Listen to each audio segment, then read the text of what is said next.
It's an all-new season, kids! Saya, lungkot, kaba, at paghanga sa mga batang aspiring singer. Tiyak daw ang roller coaster of emotions sa The Voice Kids Philippines, ayon kay returning mentor na si Asia's limitless star, Julian San Jose. Maraming tawanan, maraming iyakan, maraming bardagulan. Abangan nyo kasi sobrang talented ng mga bata.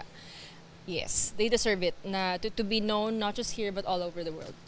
Bata man sila. Tiniyak naman ni Billy Crawford na ready silang coaches na tumayo as big brothers and sister ng mga bata, especially their soon-to-be mentees. They're as innocent and as organic as they can get kasi yung wala kung maiiyak sila, maiiyak ka din. Kung matutuwa sila, matutuwa ka.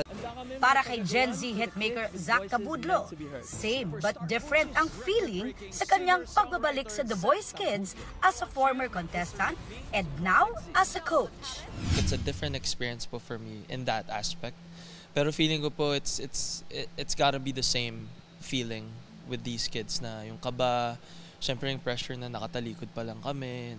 Challenge accepted para kina Miguel and Paolo Guico ng Ben and Ben ang pagiging bagong coaches sa The Voice Kids Philippines.